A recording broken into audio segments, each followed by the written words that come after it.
Regas allegedly told police, quote, "I did it for Palestine. I did it for Gaza." Joining us now to discuss this and so much more is Mr. Yuval David, a leading Jewish activist based right here in the nation's capital. Mr. David, good to see you, sir, and welcome to the show.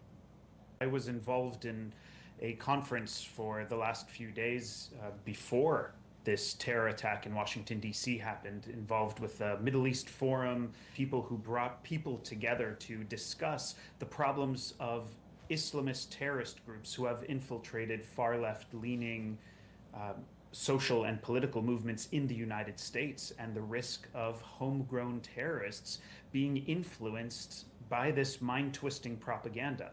And then the next day, somebody I met at the conference, at the Middle East Forum conference, was murdered. A staff member of the Embassy of Israel, along with his girlfriend, who also was a staff member. The same evening, I was just a few blocks away at a different conference of people gathering together saying, across the aisle, Republican, Democrat, no matter our political leanings, we have major issues that need to be addressed, and we're talking about how to address them. And then a few blocks away, that same evening, a terrorist attack happened. It's now been a little more than 48 hours since that horrific event took place. And just to hear your story, just to hear what you witnessed, and just to hear that you actually encountered that couple, does it still seem surreal to you? Is it hard really for you to put it all together? The horrible irony is heart pinching. The fact that I had a conversation with Yaron a day before he was murdered, where we spoke about the risks that the Jewish community and even allies of the Jewish community face here in the United States by people who claim to be anti-Zionist and anti-Israel but are targeting Jewish people. We spoke about this exact topic. And the next day, he and his girlfriend were murdered by a terrorist, a man who claimed to be socialist, who would go out and protest and claimed to murder people because of the Free Palestine movement. But this is a man who wasn't Muslim, who wasn't Arab, who wasn't Jewish, and truly had no skin in the game. So the severe mind twisting showed the instability that we're facing, that somebody feels that they're doing something for a greater good by murdering somebody else. We as Americans need to talk about the values that we aim to uphold, which is safety and freedom for all. That includes Jews. We saw what the civil rights movement had to go through in the United States to protect the safety of specific Americans.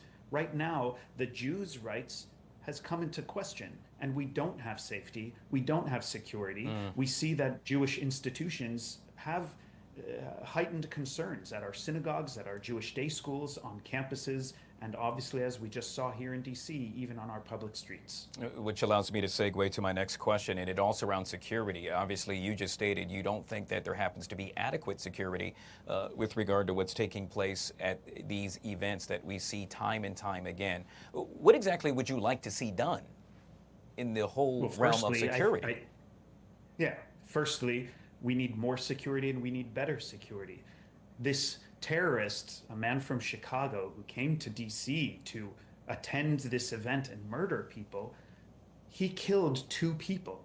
And then he was allowed to enter the space where other people were gathered. And I spoke with a friend of mine, Katie, who was at the event and shot one of the videos that has gone very viral online, showing not just him being apprehended, but my friend told me that she and other people didn't know who he was when he entered the building, didn't know that 2 people were just murdered right outside the event, and saw that he was stressed.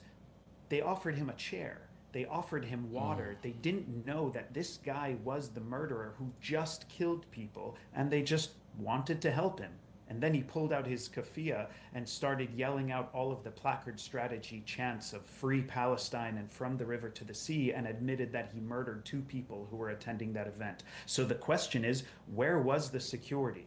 Where was the safety precautions that were taken before Jews were congregating together? We have a massive issue. And just like Israel discovered on October 7th and all the terrorist attacks that are still happening since then, apparently the security procedures and the security that we have in place is not enough.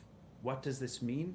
This means that the Jewish community is reaching out its hand for international support, because what starts with the Jews doesn't end with the Jews. And we saw this in our own nation's capital here in Washington, D.C. So shame on everybody who didn't do a better job to prevent two young people from being murdered. Mr. David, I hate to pose this question, and perhaps I've been told there's never a stupid question, but do you feel increased hate towards you? Do you feel increased hate with regard to when you walk out the door each and every day? And if so, how can we all come together and learn that this isn't the way to go? This isn't the right path to venture down, and that more awareness needs to be brought forth, if you will. I feel increased hate online, on social media.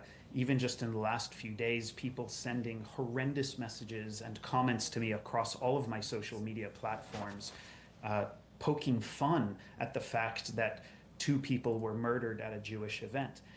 Now, it's not only on my social media that I see this hate, but in public spaces where I physically have been assaulted. People I know have been physically assaulted because they are Jewish, because they wear, as I wear, Magen David, the Star of David, around my neck, or even a tag that is commemorating the fact that there are still hostages being held by Hamas.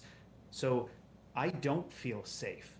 And people say to me, Yuval, aren't you afraid to wear a Magen David, a Jewish star, around your neck when you go out in public? And I say, I am afraid, and that's exactly why I wear it.